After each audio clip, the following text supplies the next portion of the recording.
In this video, I'm going to teach you exactly how to heal your period when you have no money, no resources, and not really the know-how, but I'm going to tell you the know-how. Let's go into the house where it's a little bit more cool. Okay, the first thing that I want you to be doing is handling your sleep. Let's fix this sleep. Now, first of all, you are going to set yourself a good routine. You're going to wake up at the same time and you're going to go to bed at the same time. I don't care if you're not falling asleep. We can figure that out in a minute. But I want you to be in bed, same time, waking up, same time. All right? Second thing with your sleep is to set a good hygiene routine. So no screens, an hour before your bedtime, and no caffeine 10 hours before bedtime. So just cut out caffeine in the afternoon entirely. If you are still struggling to sleep after getting yourself into a good, strict routine with no screens, no caffeine, same time, waking up and going to sleep, then you can start implementing some herbs that are going to help you fall asleep. So this is herbs like lemon balm, herbs like lavender, chamomile, and you can go to the supermarket and find these herbs as a blend. I really recommend Twinings as a herbal tea blend brand. If that's not working for you, I would recommend seeing a herbalist. And as with all of these tips that I'm going to give you, if you're putting in the foundation and the work and you've got the habits going and things are still not changing, that is when you go see a medical herbalist. That is when you go seek extra support and extra help. The next thing that I want you to be doing is regulating your stress levels. This is hard because we've all got jobs, we've got maybe kids, lots of responsibility, lots of busyness, but this is very important, and I'm going to tell you exactly how to regulate your stress levels because this has a huge impact on your hormonal health. So I want you to firstly say no to the things that you can say no to. So be really ruthless when you're looking at your day. Is there anything that you can cut out that's going to give you a bit more spaciousness?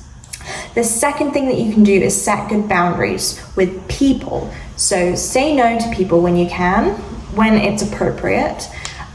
Give yourself more time, more space, time to yourself, time to rejuvenate, time as much away from your responsibilities as you can make space for. Once that's all out of the way, here are some daily things that you can be practicing to regulate your stress levels. Number one, breathing meditations, yoga. Movement is really good for stress, just getting excess energy out of the body. And then just like grounding practices, things like body scans, things like taking time to notice where you are. Like, I've given this exercise so many times, but notice 5 things that you can see, 5 things that you can smell, 5 things that you can taste, feel, and whatever sense that I'm missing. Can't remember, but you get the gist here. Then, if you're still stressed after putting in these good habits and rituals into your day, then you can use herbs. So things like lemon balm, chamomile, they're actually very similar to sleepy herbs because they help you just calm down. Lemon balm is really good for helping with the adrenaline levels in your body, helping with anxiety. Chamomile is very calming. It also helps with anxiety. Things like valerian, again, Twinings have some really good stress-free blends that you can go check out in your supermarket or on Amazon. And then the next thing you can look at is your food.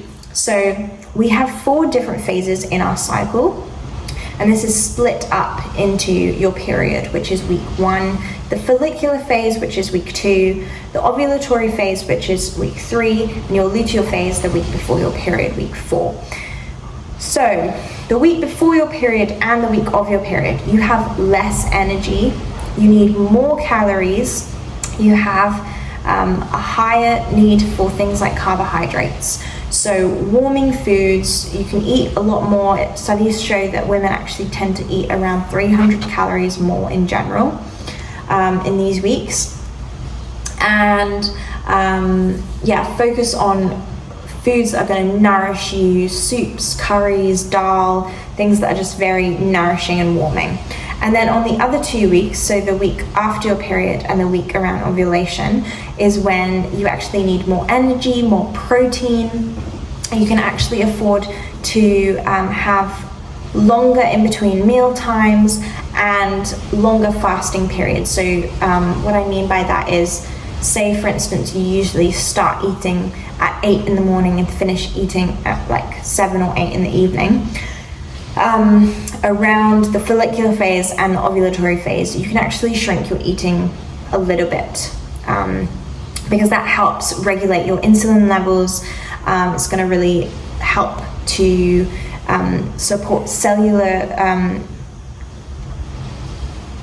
healing in the body, and this is backed up by a lot of different studies. But if you want to know more about fasting, you can check out Dr. Mindy Pelz on YouTube or her book Fasting Like a Girl. And around these 2 weeks, you're also wanting more fresh foods, things like salads, cooler foods, because you actually have a little bit higher body temperature around this time. And that's the gist for food. And herbally wise, you can be integrating herbs into your diet. Things like turmeric with black pepper, that's very good anti-inflammatory. Things like nettle, very supportive, nutritive, really good for your periods in general. And then also things like dandelion leaves, because they're very bitter, they're going to help support the liver and its metabolizing of hormones. And then we jump into movement. Movement is a fascinating subject. Again, around the 2 weeks, so before your period and your period, you have less energy and less ability to repair muscle damage after exercise. So in general, you're going to want to do less exercise or slower, less demanding and intense exercise, things like walking, swimming, yoga, Pilates, things like that.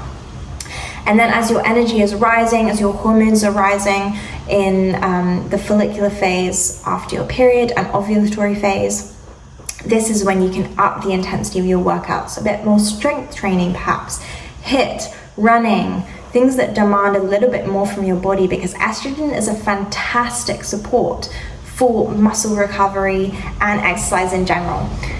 And that is the gist. That is how you form a really good, strong foundation for your period health.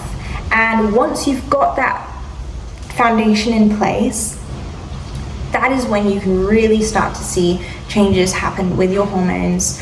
And again, you can have the foundation in place and still be in pain, still have heavy periods, still have irregular periods, and that is okay. And that is a good indicator to know, okay, I need to go get some extra support. So that is the time to go see a medical herbalist.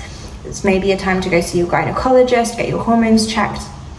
But having a good foundation is so important for all of the areas of our health. Now, I have a really exciting announcement. In August, I'm going to be hosting a 4-week workshop with a very small group of women, and we're going to be talking in depth about cycle syncing, which is kind of this. So how to set up your month so that it's helping you as much as possible heal your period. And if you want to learn more about that, you can check the link in the description. It's going to be a very small group, so if you want to save your spot, please click that soon. You can join the waiting list. And if you want to know more, I'm going to leave a little video up here more about how to form a really good solid foundation for healing your period. I hope you found this valuable, and I'll see you in the next video.